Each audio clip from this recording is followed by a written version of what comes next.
Hey guys, this is Colin from Blackjack Apprenticeship, and I am joined with Joe748 and our special guest, Justin, also known as Mike AP. How's it going, Mike AP? Pretty good. I feel special. You are special. Well, that's what my mom always told me. Joe748, how you doing this early morning for an AP? Doing good. Awesome. Ready to talk about this loaded topic. Oh, yeah. Yeah. Yes, long overdue topic to discuss in long form. So I'm excited. Well, to kick things off, I would like to hear what you're willing to share, Mr. Mike AP, about how you got into and what you've been doing with Advantage Play over the years. I know we met through a different, was it Reddit?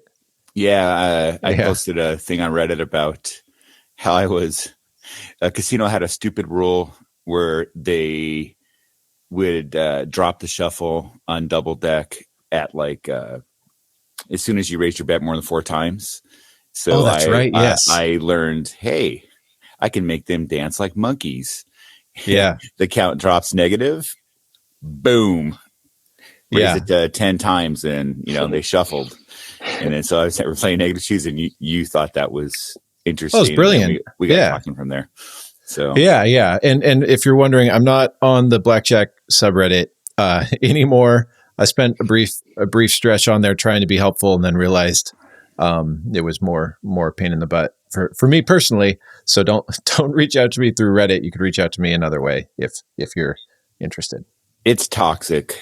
I go in there to promote my podcast, and there's some good information going on, but then there's a bunch of people talking with authority, don't know what they're talking about. And then if I say something that I feel like I know about, then you know how it is. You are a person with some level of authority, more than most. It's I feel the same about Discord. It drives me nuts, but whatever. Yes. So back to the question at hand. Oh, how'd you get into? No. How'd you get into Advantage Play? Well, okay. So back in 2001 or something like that, 2002, some buddies of mine, mostly high school buddies and just some friends met along the way. They started this thing. It was Taco Tuesdays at this bar in Tacoma. And it was all you can eat tacos for $3. So every Tuesday we'd go there after work, 5, 6 o'clock, and just hang out, bro down, have some beer, drinks, eat some tacos, flirt with the cute waitresses, whatever. Right down the street from there was this place called 6 Card Charlie's, and they had $2 blackjack. So after we got done with the Taco Tuesday at the bar, we'd always go down there, and it just became a tradition. And a buddy of mine taught me how to play blackjack there. Kind of got the bug, looked online, read Ken Euston's book, which the name of it's slipping me right now. $1 Million Blackjack? I got notes. Yeah, it is. Yep, that was it. Read that book. Then read Beat the Dealer, which was very outdated, talking about 25-cent games and stuff like that. But I think it's something that any aspiring AP should read for its historical prominence, if nothing else. So from there, I just learned the whole thing, mainly searching through forums at that time, because, sites like yours didn't exist. Just built my game. I had a 9-to-5 job that had unlimited overtime, pretty much, in aerospace industry. So I just worked a lot of overtime, built a bankroll, went from there and kept growing the bankroll. And I've had stretches of a couple years full-time AP, and then I get called back into my previous line of work, or start other business ventures, or have life situations. It's really hard to maintain a relationship and be an AP full time. Yeah. Full time. Because once you get to a certain level and playing with a certain level of, if you're black chipping, you back offs tend to come quicker than when red chipping. So, you have to move around a lot. So that's really hard to maintain a relationship and have kids and all that kind of stuff. So I just did it part-time for many years. And then my kids graduated high school in 2015. Majority of that time I was full-time AP up till now, with breaks here and there. Now I'm doing something else on the side that's not AP related, because it's a pretty good opportunity, and we're doing that. Hopefully I'm not rambling. No. As much as I interview other people and ask them questions, I it's just awkward for me to talk about myself. I don't like talking about myself. Has much of that time been local play, or was there a lot of travel in there too? There's some travel, a lot of travel, a lot of local play. As you know, I think the secret's out. I live in the same area that Colin lives in, the Seattle area. I mean, that you live in, Colin.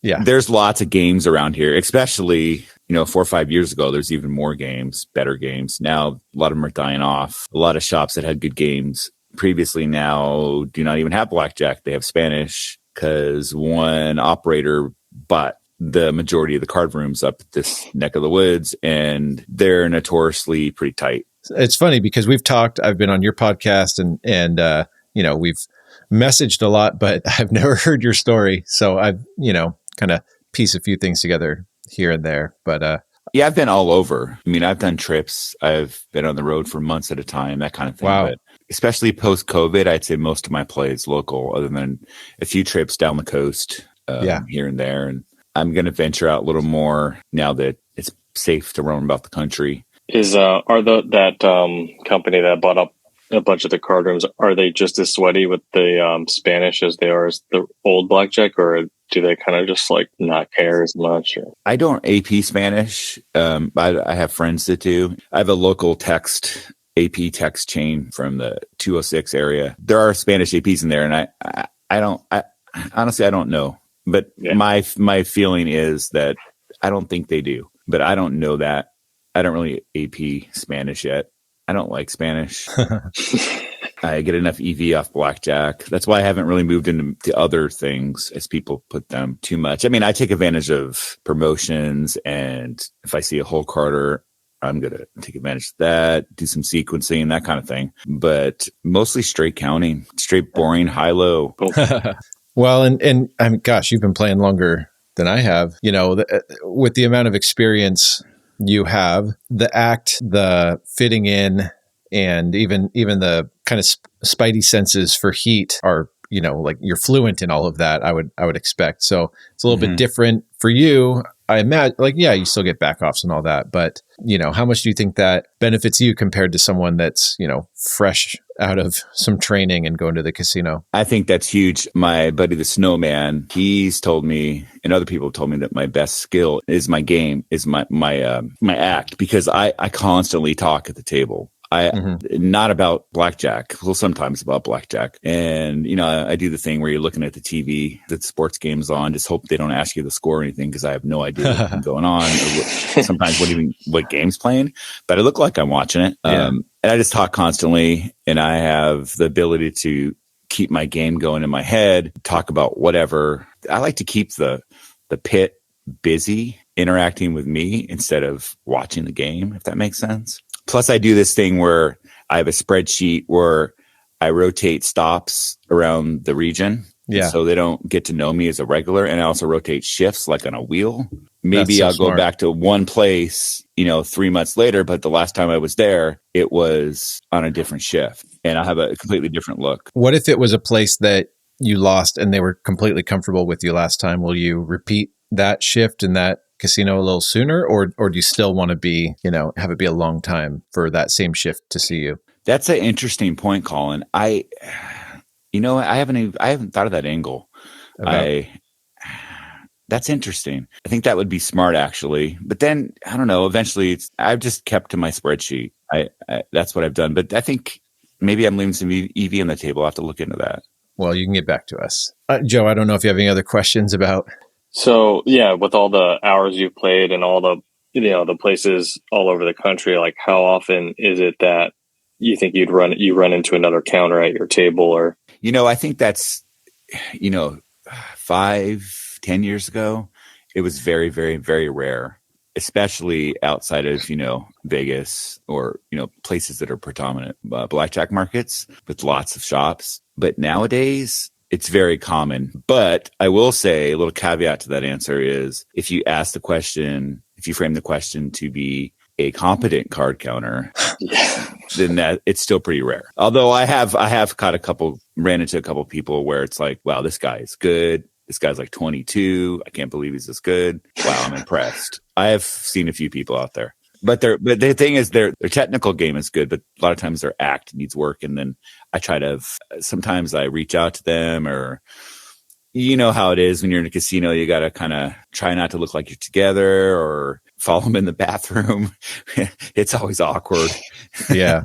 You guys know what I'm talking about. Oh yeah. Well, I'll say that I can imagine people hearing that and being like, oh, Blackjack Apprenticeship, but I've actually researched, you can go on Google Trends and see how interesting card counting has changed. There's like no correlation because Blackjack Apprenticeship really has grown in the last 3 or 4 years before it as far as basically the YouTube channel. And that's why we keep doing fewer and fewer videos on there, to not oversaturate. But I looked it up, and there's no correlation between the growth of Blackjack Apprenticeship and the interest in card counting. But you know what there is a correlation with is 21 the movie. Yes, you're right. So absolutely right, Colin. Every time Netflix starts showing 21 the movie again, because they'll have, I don't know how it works, like a 1-year contract or something. Mm-hmm. And whenever they pick it up again or whatever, there's like a peak in card counting interest. That's very interesting. So I'm not saying, I know Blackjack Apprenticeship is probably, training more card count, whereas before someone would have to get a book and probably would be even crappier at card counting. I think 21 the movie has had by far the biggest impact on interesting card counting, or at least that's what it looks like in Google Trends. It's interesting. Maybe the trend is that BJA has expanded the field of competent card counters. Yeah, I think, or captured the interest in that market, whereas before someone would probably, get a book and they might be so bad you wouldn't even know that they're trying to count. I don't know. I don't think that we've had as big of an impact on the interest in card counting as people maybe want to blame Blackjack Apprenticeship for. Do you think maybe COVID had something to do with it? People locked up, yes, locked down. Yeah, maybe they were dabblers Mm-hmm. before, and then I think I've asked you this question before, Colin. You said you didn't see a rise in memberships during COVID. Is that correct? Yeah, that's correct. If anything, the number of new members declined once COVID started. It did. There was a dip. And then as things opened up again, kind of memberships picked back up. But I do think that there were a lot of people stuck at home that, whether it was Blackjack Apprenticeship or just on their own volition. Mm-hmm. I have heard people say like, oh yeah, well, I was stuck at home and I had endless time on my hands. And so I was practicing every day. Yeah, definitely. I think I've run across that too in my interviews and travels around. I think people, they were like dabblers. Maybe they knew basic strategy pretty well, maybe knew a basic count, but didn't really have bankroll management down, which is huge. Didn't really have a bet spread down. They just kind of okay, at TC2, I'm going to bet X amount. And then they didn't really realize, they didn't calculate EV or any of that kind of thing. That's so important to be successful, as we all know. I think the dabblers had all this time. So, the type of person that wants to be a card counter, probably a fairly at least average to smart person. And when they had the time to actually sit there and just do something, it created a monster. I think the masks too gave a lot of those dabblers the confidence to go out there, because our surveillance friends let us know, like during COVID, there was like this huge influx of all these like new counters, quote unquote new counters, but they weren't the kind of counters where they have like 50 updates and they're out there grinding it. All these casinos, it's just like one entry, like all these new faces just like everywhere, like one-offs, They had that time at home and then that stimmy money and went out and took a shot at their local casino. Yeah, and if you're making more in unemployment than you were making at your job during the $600 extra a week thing, and your spouse was making the same or whatever, and you had all this time, it's like, what am I going to do with this? Yeah. And for those people wondering, we haven't grown in new members in a few years, which is cool with me, because our effort has been really like making things more valuable for existing members. I'd rather have people keep their membership longer than like crank through someone that's going to be in and out of card counting, real quick. But did you used to play Roman Casino back in the day? I have played Roman Casino, yeah. Yeah, I mean, it doesn't even exist anymore, so it's not, I don't think. Do they not exist at all? I know for probably 15 years, they didn't have blackjack. It was all baccarat and paigao. And I went in there. I was only white guy in there when I went there. Well, I remember when I was early on playing, it wasn't uncommon on a Friday for there to be 3 card counters at the table. Wow. Because they had good rules and bad pen. But I would bump into card counters, not real frequently, but that's how we met one of our first teammates, being at the same table with him. Or I mean, that I don't want to say the name of the shop, but a large place we played a lot of hours at. We'd see card counters there almost every time we were there. This is 20 years ago. I have that experience with at EQC. There's a lot of triers. There's a lot of guppies that are trying because they know the games. Anybody who looks at that game knows it's a good game, and they're not sweaty till they go straight to back off. Yeah. It's so funny. These casinos. I just shared this article on the forum. I mean, to trespass, not back off. Sorry. It's an old article by Bill Zender, but he's basically telling casinos, you're costing yourselves money. You're, cutting off your nose to spite your face, because those guppies, like 99% of them, they're not going to have a perfect game with perfect money management long term. But the casinos would rather back someone off that they know is trying to count cards than take the risk of, what I was thinking about why. And this is my guess, is in the same way we think about what could happen, especially you have a bad loss, it's like, I think casinos are thinking the same thing, which they're not thinking in terms of the EV of this card counter. They're thinking, well, they could win $5,000 or $10,000, mm-hmm. when the EV is there might not even be positive EV, but they're thinking, well, they could do this, so we got to back them off. I have a buddy who's actually a manager at a Seattle Metro, just outside of Seattle Metro, pretty large native joint. And his opinion, this might just be his opinion, is that especially during COVID, when they had limited seats, they really kind of pushed down on card counters at his shop because they only had limited seats, 3 seats per table is what they had at their shop. So they didn't want somebody who wasn't generating EV for them sitting, taking up a spot. It was his opinion. Yeah. Well, and, perhaps that's true. What I'm saying is, I think most of those guppies were generating EV for the casino. Right. Yeah, exactly. I mean, here's the thing about a poor card counter is from the casino's perspective. They don't know they're guppies. Well, they know they're new, but they don't know that they have so much to learn. No offense to anybody out there listening. And because they think they have an edge, maybe they haven't run the numbers yet, and they're not aware of what they're not aware of. They're willing to bet more than the average guy just betting off his paycheck in savings account. So because they're thinking it's just an investment. I just gotta, if they're losing their ass, it's just negative variance, to a point. Card counters come in casinos with tens of thousands of dollars at times, and the average guy comes in $500, right? So, they are cutting their nose off despite their face. Yeah. And of course, like I'm all for card counters, but I'm all for legit card counters. And if running Blackjack Apprenticeship has taught me anything, for every person that both their game and their money management is perfect, there's, at least 100 who's not playing a positive EV game. I wish that weren't the case, but it is. And I think these casinos are, they're costing themselves money by being so paranoid, but that's not even our topic. So you said, you bump into card counters. What has been your kind of rule or the etiquette that you consider when you show up at a table and you realize there's another card counter sitting there?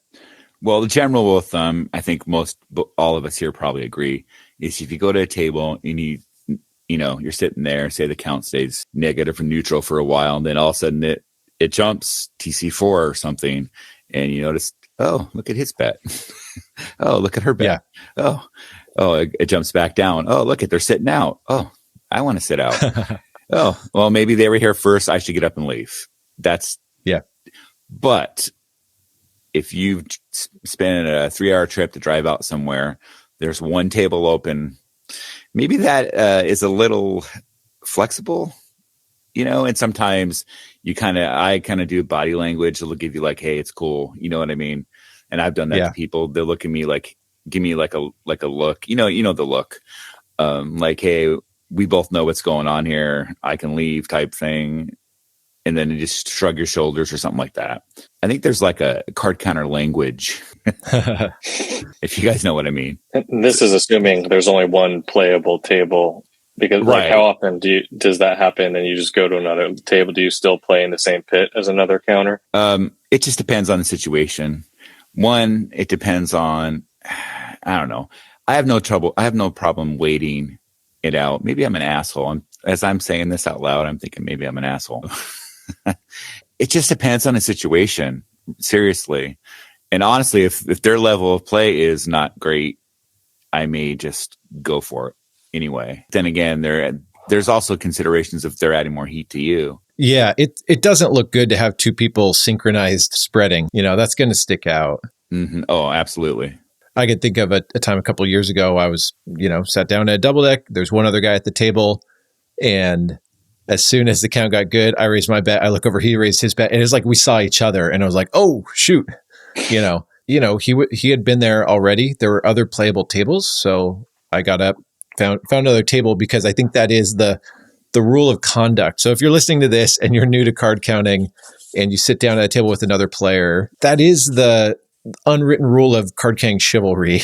It is hey, they were at that table first. I sat down at it. We're both counters. Let's not burn each other. Like let's not bring unneeded heat to either of us. I'll find another table. The worst is when you're at the table, there's only one casino or one table in the casino that's playable, and the other guy is counting at the table. Maybe it's just you and him, and then he always sits out negative counts, and the dealer just sits there. So he expects you to burn the cards. So I've been thinking about this. It's like the golden rule: do unto others as you'd want them to do unto you. Mm-hmm. Like there's really two ways advantage players can approach life, and we'll just say in casinos. But it's out of casinos too. And if you just kind of run a simulation in your brain, if everyone is selfish and self-serving, okay, everyone takes care of themselves. And you know what? I actually tell this to my kids. If every kid is being just like, hey, how do I take care of myself? There's pizza. How do I make sure I get as many slices as I want? Okay, we can live that way. And, hopefully everyone gets some pizza. Or we could say, I'm going to make sure everyone else is taken care of. I'm going to treat my siblings the way that I want to be treated. And you know what? Everyone gets pizza. But not only does everyone still get pizza, everyone is happy and in harmony with each other. So if APs, if you see the other person is counting and you make them play through the negative counts, that is such a selfish move. And yeah, we can try to out-selfish each other. And not really very many people win. Or if we say, oh yeah, well, gosh, if I were here first, I'd want the other person to leave. I'll leave. Then everyone's, in the grand scheme of things, the simulation of thousands of hours of play, everyone's taken care of. Yeah, I agree with you. Golden rule is key. Although I will say, if I was one of your kids, Colin, you have a lot of dang kids. So I'm going to eat my pizza. There's plenty of pizza. I was playing in Korea at literally the only, shoe game in the country, I think, at that point in time. And I was, sitting at the table, was playing, and then, count jumps up. Inevitably, it's just like the only other guy at the table. He was from another country, but he was in an English speaking country. So we were playing exactly the same. It was like, oh, what do we do now? Because it's the only game in the country. I flew here, in the country. Yeah. So. And that was the only option. So when the next round started, or when they shuffled at the beginning of the shoe, both of us just were waiting for the other person to start playing the negatives, because it was a high minimum also. And we stood there for literally 5 minutes in silence. And the dealer was looking at both of her body and her head were perfectly straight, and her eyes were just moving back and forth, looking at each of us what is going on here? And it was just a standoff, and it was so awkward. But I think eventually I just started playing the negatives, and then he left, or he walked around for a little bit and came back, and it was just, in that situation, I mean, what do you do then when it's just the only game around in the region you travel to go play it? Wow. Like, how have you handled that? Well, I've never been in a situation where it's the only game in the country. Oh yeah. Yeah. But I've gone like to a region and got bad intel and there's only one playable game and, I'm there. So I got to do something. Mm-hmm. And as we were talking about earlier, when you asked about Spanish, Joe, I don't have that in my toolbox. I need to brush up my AP toolbox and get Spanish in for that exact type of situation where if the blackjack table is bad, I can maybe find a Spanish game or something else. I think it's important to have other things in your AP tool chest besides just straight counting, just for situations just like this. So that's something you could do in that situation to answer your question, Joe. Yeah, that's a good answer. With that, yeah, what if the only playable table is full? That it's really good if there's something else. Yeah. Some other opportunity you could look for in the casino. But in this situation, I would hope that the people meet in the bathroom and just treat the other person like, if the two people can say, hey, how can we figure this out?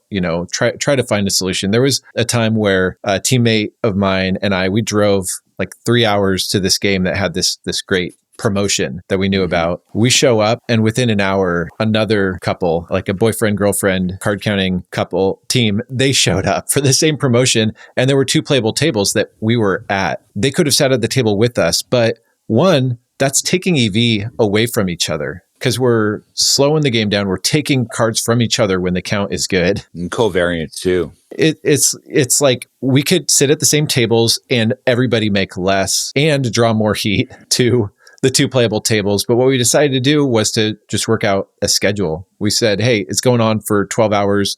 We've been here an hour. We'll play the first 6 hours of it. And then you guys can take over. Because this was like a once a week promotion, we said, and next week we'll flip. You get the first shift. We'll take the second or whatever. And found a solution. It would have been ideal with the drive to play more than 6 hours. But, in the grand scheme of things, being thoughtful to other APs will serve you better than being as selfish as you can, in my opinion. And not just that particular play. Maybe if you're a good human being and live by the golden rule with those people, they'll become valuable people in your network. And that, and maybe they'll, hey, there's this play at XYZ. I know you're relatively in this area. I can't make it out there. I got, a wedding to go to. Here's this opportunity or something. You know how it is. Because, hey, you were cool to me at that place, that type of thing. Yeah, the temporary EV you get from being kind of being a little bit more selfish is, going to be less than if you're more cooperative and you guys are sharing info together and helping each other gain more EVs. Yeah, I mean, I think that the APs that I know that have had the most success over a long period of time, they're not being short-sighted about, this little bit of EV that is, even outside of just another player being at the table. I think that can be a weakness for new advantage players. And I'm sure I fell for it too, but kind of this short-sighted, like, oh, there's, some dollars I can make right now. I mean, a silly example of that is people that spend $3,000 for a boot camp and then stay up all night playing blackjack. And then they're like not getting value out of the boot camp. Yeah. I'm not putting anyone down if they've done this, but it happens. People either don't show up or they're like falling asleep during the boot camp. And I'm thinking like, oh, what a bummer. There's always playable tables in Vegas, but you probably spent more on the boot camp than you're going to generate in EV, staying up all night. And you can generate EV any night. Boot camp is kind of a couple times a year thing, but that kind of mindset, I could probably think of 100 examples of that. I would just say if you're a newer advantage player, don't be short-sighted about the dollars you could grab right now. Think about the long term, and a relationship can prove to be far more valuable than a shoe of blackjack. Yeah, you don't want a one-night stand of EV. You want a long relationship. Yeah, I love it. That's a great analogy. Yeah, because the amount of times you're actually going to run into, like the hours you're going to be at a table with another counter, it's pretty limited in the scope of your whole career. I mean, it's a handful of times. With someone at your level, yeah, for sure. Yeah, right. And those people, I don't think that's really necessary. There's a few dicks out there, but most of the people at that level, they get it. They understand. Would you guys agree? The majority of people at that level, are they get it. They'll move on. Plus for their own needs too, because they don't, 2 counters at the table is not a good look. Sometimes they don't, but most of the time, I think they do. I've been the dick sometimes. I try not to be. But. What if someone shows up at your local and they're clearly an out-of-towner and you're afraid of them burning your local game? That is a great question. What do you think, Joe? I don't really have an answer for that one. Oh, it's tough. I've never had like a local casino, so I don't know. I mean, I can imagine like that feeling of being threatened, but it's just like, maybe it's not always a threat. Like if someone comes in and he's just burning through, playing super aggressive, and he gets backed off in, a couple hours, it could make you, depending on your strategy, look less like a counter. If their approach is the polar opposite, since you're trying to preserve, it may actually benefit you to have some person come in and be like, yep, that is the spitting image of a card counter. And then you come back and it's just like, hey, You're absolutely right. I've been at locals where there's a ploppy just betting huge action, and I'm right under their nose and they're not paying me any attention. And this guy is just clearly a ploppy. I mean, you can tell 2-3 hands what's going on. I can, and a good floor should be able to do that too, even a dealer. But it seems like they're pretty clueless sometimes. I totally agree that sometimes it's cover for you. I mean, if they're betting, 2 hands of purple and you're going from 1 to 500 or something like that, you may get less attention, or 1 to 1,000. One black to 2 times 5 or something like that. I don't know. Yeah. It's a little early. I'm waking up. Well, I'll say, I've been on both sides of that. There was a time early on that this local casino that, I won 150 grand at over 3 years. A team, like a couple guys from a national team, showed up and were pulling 12-hour days, 7 days a week. And it was really tough. We were afraid they were going to ruin our honey hole. But you know what? Yeah, they're being there 12 hours a day, 7 days a week.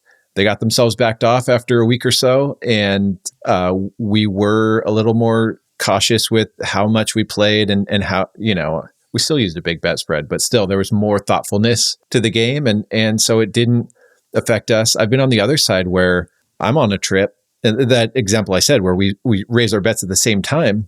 And I left the table, but I've heard through the rumor mill, this guy's still like upset with me that we're trying to ruin his game. And, this is a really tough situation. It goes to even a bigger discussion that I hear a lot, which is like, oh, Colin's training, Blackjack Apprenticeship is training people to, be super aggressive, no cover, and they're ruining game. But that's kind of a binary way of thinking about it. Like everyone is trying to play a positive EV game. I was just thinking when you were talking about the whole maximizer philosophy of no cover, just go and burn them, that kind of thing. And the criticism of that, well, there's plenty of ploppies that play maximizer philosophy too. I mean, if you know what I'm saying? So, I mean, I don't know. Even if you're at some point, even ploppies that win a bunch of money get backed off. I've seen plenty of ploppies get backed, as you guys probably have too. Yeah. But the point is, if you're doing so many cover plays, not only are you costing yourself EV, sometimes you're maybe playing a negative game if you really analyze it, especially if your cover play is over tipping. And I have a really hard time myself to kind of, if like a dealer that I really like, who treated me, the cards were kind that night, variance smiled on me, and I don't tip them crap. I feel like, and then sometimes I've gotten some looks like, oh, I thought you were cool. Yeah. It's like, sorry, you can't explain to them, I'm sorry, it's business, Yeah. And sometimes I think they just figure it out sometimes too. But that's what I have a hard time with as far as the etiquette goes. Because, I really like this person as a person, but I'm here to work. Yeah, that is tough. I always just tell people, make a business decision. Don't make an emotional decision. Like if you ran any other business and you're making all these emotional decisions, your business is going to go under. Yeah, if you had a guy who's a really crappy employee, but he's a really good guy, you really like him as a person, good guy to have a beer with, shitty guy to work with. When you're at work, you got your work hat on, you got to fire him. But hey, dude, we'll go out and have beers.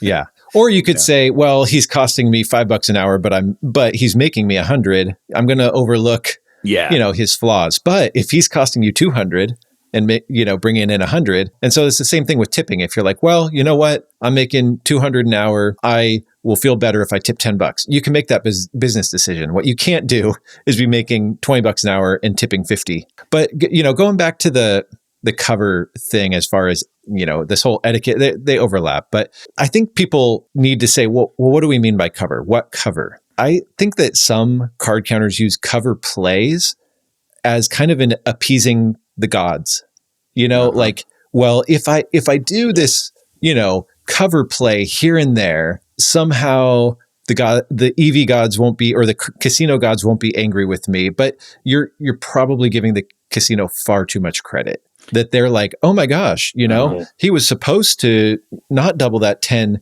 against a 10 right there because it's not yet a true 4. Well, he must not be a card counter. Like, you're giving him far too much credit. And to your point there, Colin, I think a lot of, I like the term guppies, a lot of guppies or newer people, or even people that have a little too much gamble in them. They use cover as an excuse to degen a little bit when they know better. Yeah. You know what I mean? Yes. Or at least justify, yeah. Yep. So cover plays, that's one form of cover. Then there's cover bets. And it, like, using cover bets, it depends what you mean by that. Like, if you're not betting correlated with the count, even like Ian Anderson's Ultimate Gambit stuff, like, run a simulation with CV data at the cost of it. Mm-hmm. And, it might be costing you 40% of your EV. Well, if you want cover, then do a bet spread that's going to be 40% less EV. And at least you're betting correlated with the count. So you're not going to have as bad of variance and zero. But betting, the biggest thing that is going to draw attention is the size of the bet spread. But you know what? That's also how we make the money.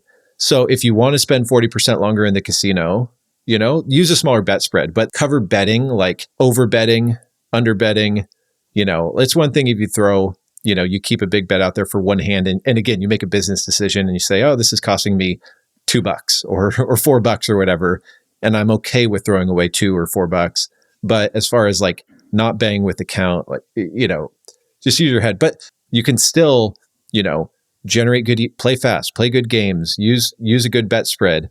And you're not being like a jerk in the casino, or again, like, become like Mike AP and be so good at your act that you're going to get far more time in a casino, and you're not irritating, you're not burning it for everyone or making a bad night for everyone else at the table. Do you guys, speaking of etiquette, do you guys have a hard time when somebody at the table's saying things that, aren't true?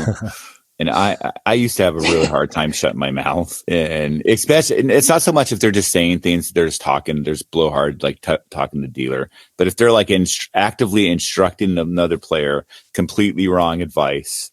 Yeah, it's so annoying. I have a hard time not saying anything because I'm like, you're costing this person who's just here to have a good time. You're costing them money and you're telling them the wrong thing. Yeah, you got to double that. You got to double. Even if you have 5, you double against any 5 or 6. It's like, no, dude. No. Yeah. I always wish I just had some sort of recording device on me.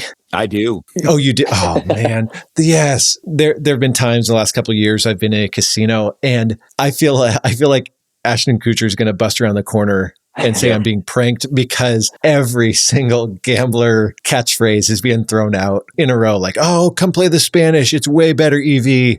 Or you got to play the side bets. That's where all the money's made. Or if you don't tip, you're not going to win. Like all this stuff. It's like, it's a 5-person table. They're only winning it if it's 5 people here. If there's 4 people here, the house always wins.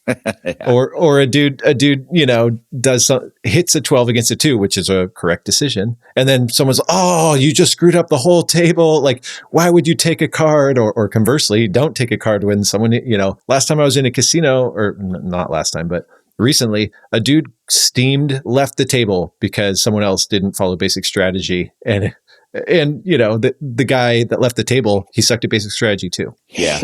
I had somebody at a table, like right around Thanksgiving, like criticize this young girl, like 22, and her boyfriend were playing, totally didn't know what they're doing.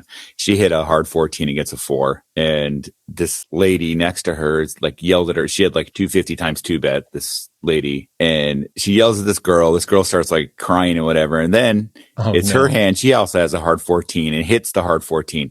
And I'm like, Are you fucking kidding me? Sorry, excuse my no, it's an explicit podcast. I was like, you just yelled at this girl. She's like crying. And it's funny in that situation. She was a Korean, middle-aged, typical Asian lady, typical, not to stereotype or be racist. But there was a Korean guy on the other end of the table. He's like yelling at her, like, you make us look bad. You stereotype. He's like, my hand, my money. Her hand, her money. Your hand, your money. Wow. He's like, I love America. It was pretty funny. Sorry, not to get racial, it's all good. But there's certain archetypes at a casino that you run across all the time. Yep. So are there any situations where you might not yield to another counter at the same table? Well, I think Joe's example of being in a country with only one table, one shoe, is a pretty good one.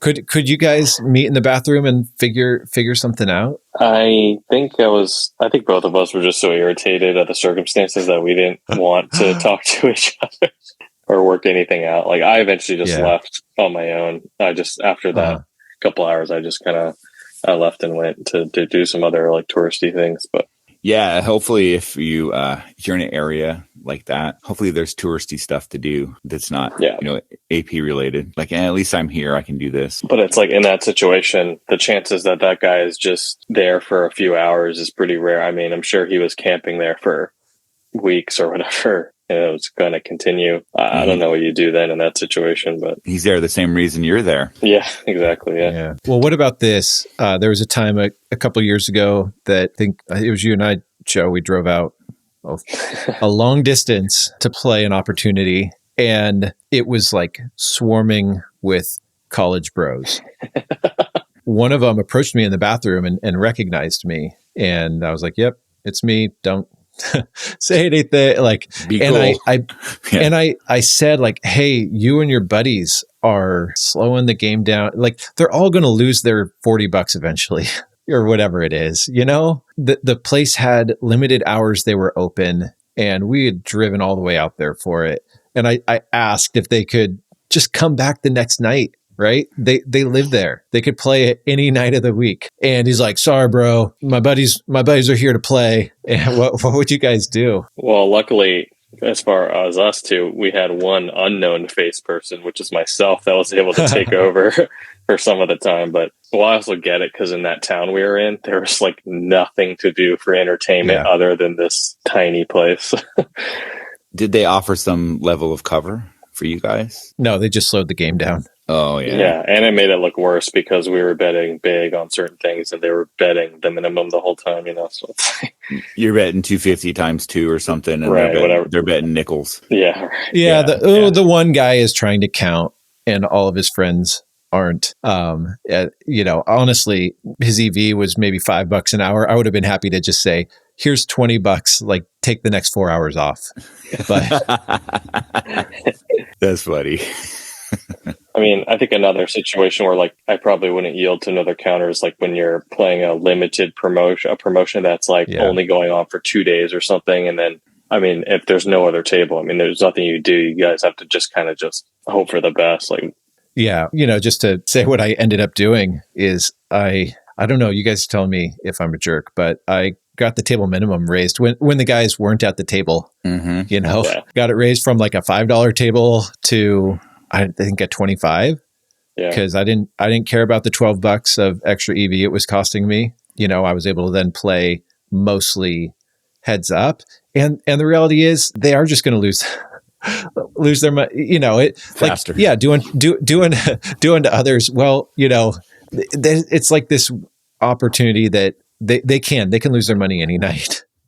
Or for the one guy that's trying to count, he can play it any night, but I didn't feel like I was being unreasonable to, work, to create a situation where I could work for these limited hours. What do you think say there's a different situation where it's not just straight counting, it's a promotion opportunity or some other thing like that, where you need to have the whole table with your crew. So do you think that affords us moral, I don't know what the right word is. Are you is it okay to be an asshole in that situation? Because that's what you're there for. More of just, okay, I'm at a casino, I'm counting cards, and there's these guys playing slow. More of like, hey, this promotion only lasts 2 days. We're here for this. We got a crew here for this. We need this. We need this whole table. Ooh, that's a good question. Yeah. Yeah, I think it still fits in the golden rule. If the situation were reversed, like if I understood, hey, these guys are here to exploit this thing, and I am not exploiting it, I would want them to get that EV. Or there is a sense we're all trying to run a business and it will impact each other in some way, but we want to do it in a way that isn't thoughtless or careless. And we, as Grosjean said, we don't want to leave money on the table, so to speak. And those guys filling up my table, they were forcing me to not generate much EV so that they could generate negative EV. Or in the situation you described, the promotion, it's the same thing. Like if they keep you from exploiting the promotion, they're leaving all sorts of money on the table. Mm-hmm. I like what you said right there, stressing that running as a business. Like, let's take it to the business world. LG and Samsung both make TVs, right? And they make great TVs, both companies. But LG is the only company in the world right now that makes OLED TVs. So LG makes OLED panels for other companies and lets them sell them under their brand name because they're just, it's good for everybody's business, right? Yeah. You understand what I'm saying? Kind of working together instead of being all like, oh, nope, OLED's the best. And we're just going to keep it just for ourselves. And you guys can go F yourselves. And we're just going to take all the money we can. They're expanding the market, their market and their opportunities by being a good community member.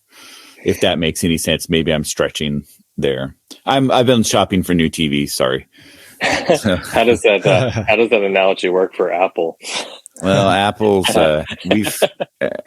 that's a sore spot for me. But that's another podcast. Well, if you had a coffee shop and I thought there was opportunity for me to open a coffee shop that was going to, it is going to be competition, but it's a free market. But if I did it in a way that was bad for both of us, that's so dumb. But there's a level, there's competition in business and in advantage play. And I want people to just put some thought into how they approach it and say, is there a win-win? Okay, like if there isn't a win-win, how can I go about this in a way that I would feel comfortable if the situation were reversed? I think if people just go through that thought experiment and put some thought into just how they look and act in a casino, we'd all be a lot better off. Yeah, I just think that there are tough situations. I agree with you completely, but like my example of there's a 2-day promotion and your crew flew into town to do this promotion and you need to get the civilians off the table. And so you got to kind of be an asshole and, maybe not shower or something or whatever works, or maybe say things that, or maybe just be a jerk and just unpleasant person to be around that you normally wouldn't be. I've been known to put a MAGA hat on, for example, to get people off the table, or a face mask. I don't support that guy. No offense to anybody who does, whatever. But it works, especially in the Northwest, which is pretty, certain areas, which is pretty liberal. That is like spraying a room with the stink bomb. It worked fantastic. So I don't know. Was that an asshole move? I think so. Yeah, that stuff is nuanced and really tough.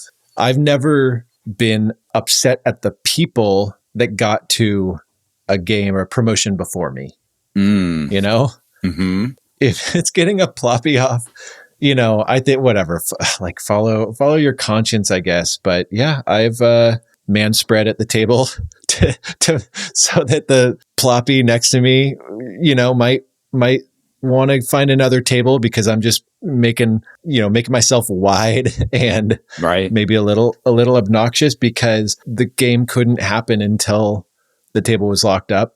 I felt okay with it because that ploppy can lose their money at a lot of tables. We could only make money at that one table. The ploppy can play a lot of games. They can go play roulette, UTH or whatever, Pai Gow. They're probably better off at Pai Gow, less slower game pushes anyway. Yeah, I've up the table minimum. I've asked for no mid-shoe entry on a table that didn't have it before. That usually gets a lot of them. If your bankroll can allow for upping the minimum a decent amount enough. But I don't think keeping a gambler from losing their money at that table is a dick move. Yeah, that is true. Like, actually, at the end of the day, Although I can counterpoint that. They're there to have fun, and for them, their fun is losing their money. They're not. They can have fun at a different table. Yeah. Okay. You won me over. I'll counter that. Are they there to have fun, or are they there to make rent, exercise avoidance from trauma? Are they there to, be self-destructive? Are they there to do something in their life that's going to harm them in the long run because they haven't found another outlet? So what percentage of them are just there to have like a fun night out versus the ones who are on a Friday night? Probably 50-60%. On a Tuesday night in Iowa, 9 p.m. probably 2%. Yeah. Any other questions or thoughts on this AP etiquette topic? I mean, I went through every post on the forum in the past of people talking about etiquette and stuff, and I was kind of shocked at how many people just didn't even know that the common thing was it was sort of like the whole first come first serve, kind of unwritten rule. Like a lot of people who are asking questions about it, they just didn't even know that was a thing, and I'm wondering why they didn't already know that ahead of time. Like, is it just because they think that it's going to have no impact? Maybe that's what it is if they haven't had the experience in the table time of getting backed off, they don't know the consequences yet of certain actions. Yeah, there's a level of common sense that I think we're hoping that this podcast gets people to consider.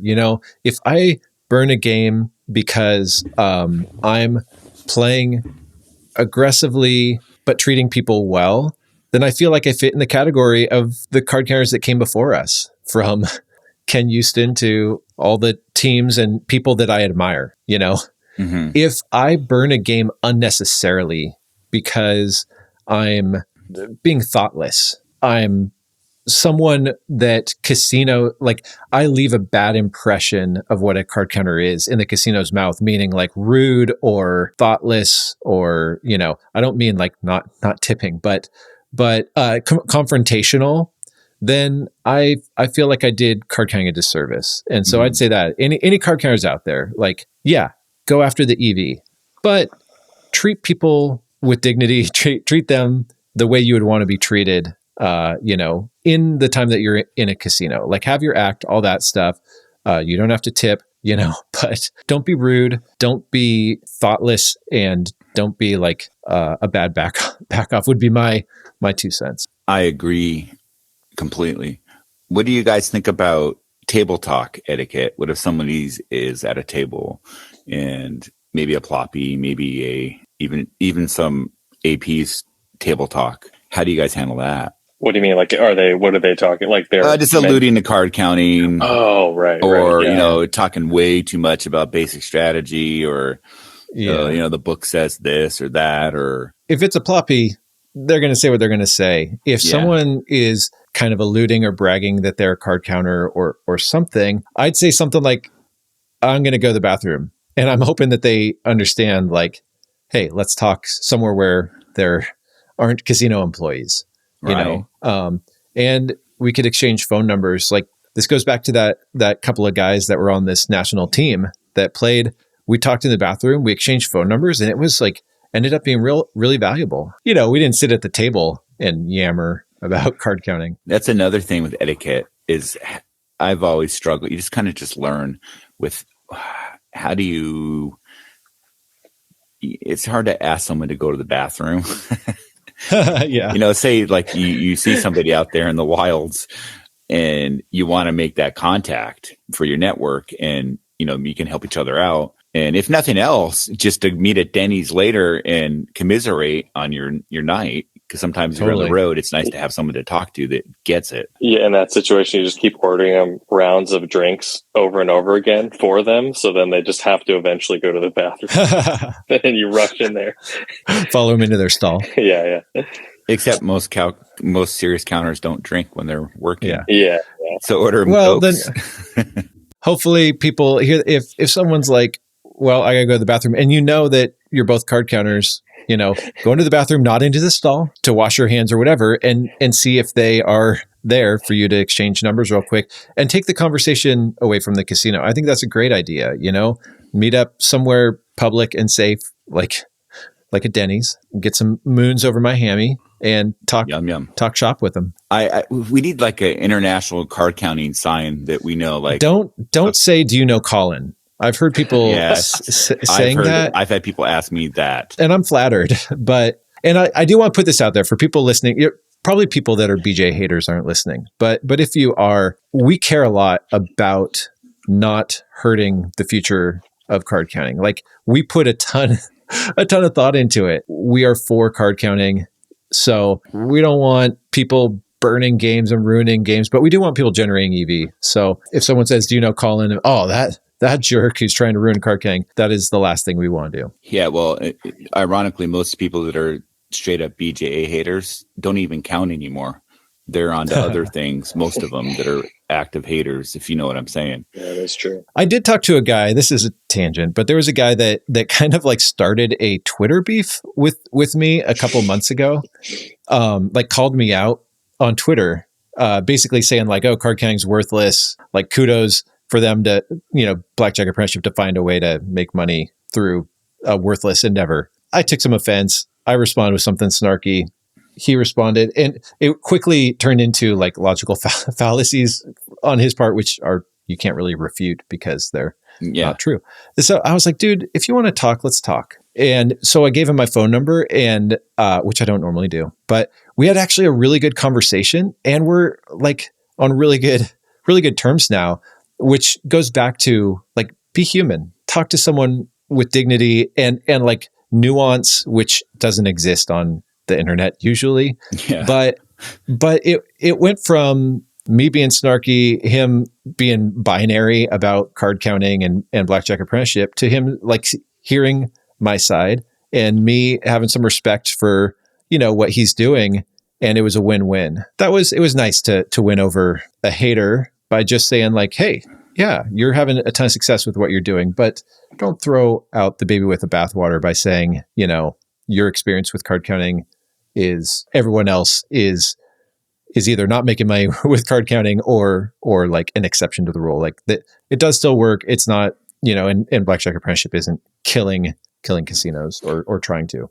Yeah, I had a guy talk crap about you and to me, because there's an ad on my podcast for BJA, and they go, I don't believe anything you say because you run an ad for BJA, and he's like, yeah, that might have worked 20 years ago, but this is a different, century, and it's card counting's changed. I said, you do know Collins actually wrote a book that's called The 21st Century Card Counter, right? You are aware of that he's aware of that. And he talks about that all the time, that it's changing game. And you wrote a book called The 21st Century Card Counter. Yeah. I think that's hilarious. Well, and the funny thing is all this stuff has been around for so long. Like the people saying card counting doesn't work. I was hearing that 20 years ago. It's people saying, oh, we've created all this poor blackjack etiquette. You know what? Like, we met a guy that joined our first team. We met him because he bombed our table. Like, was having no AP etiquette. And member on my team was like, what the hell are you doing? Let's meet in the bathroom. And it's like, stop wonging into my table. And they exchanged phone numbers and we became, teammates and friends. But I guess my point is, this stuff has been around long before BJA. Hopefully we can have a positive impact on it. But if we are going to train winning card counters, it's going to annoy people that just want to casually, have a break-even game at casinos or whatever. I still think we need a secret handshake or secret symbol, like that only card counters know. A friend of mine, he was in a store buying pineapple, and apparently he finds out that if you put an upside down pineapple in your shopping cart, that's a bat signal. You're a swinger, right? Exactly. He didn't know that, and so we need some kind of thing, because he found out the hard way. No pun intended. Okay, it was intended. He found out the hard way that what that was. And I was like, no way. And I Googled it. I said, holy crap, it's a thing. So. I heard that because it was like someone got a tattoo. It was like I don't know what the purpose was of getting a pineapple tattoo, but then they were like, it wasn't apparently, swinging, no. And then they found out like everyone thinks I'm a swinger. Oh, whoops. Well, you can get a tattoo judgment. over it. No judgment. Like, I don't know, maybe like you ever split tens, or I don't know if that's too obvious of a thing to say. Yeah. We'll have to put some thought into it. I mean, but the thing is, we couldn't like publish it. It had to be like, I don't know. Well, we'll have to come up with it, and it'll have to spread organically so that only those on the inside know. I hate to say it. The common thing right now is, hey, do you know a guy named Colin? I swear, like you just were saying, that's very common. Well, I've told the story before, but a guy asked me if I knew Colin, or if I was with Colin and those guys. And I was like, yep, I know Colin also. I've had guys talk about how they were listening to this podcast on the way to the casino, and oh my gosh, that I kind of sound like the guy. And I was like, oh, really? Oh, that's so funny. Yeah. Yeah. Cool. Well, I hope that I bump into you at a table someday, but thanks for coming on here and sharing your experience. I mean, gosh, man, I wonder if we have played at the same table before. Had to be, man. I swear I remember looking back, playing with someone who, before I even knew what you looked like or who you were, at Muckleshoot. Oh man, Muckleshoot. Yes. I know that was, I think you told me that was your first 9 to 5 shop you worked at. Got your coffee cup with the little barista there. That's right. Yeah. And I wasn't even paying attention, which I regret in hindsight. I wasn't paying attention to how much I was winning. And I won over 20 grand. It was the first time I ever won more than 20,000 in a day. And, obviously that was way too much.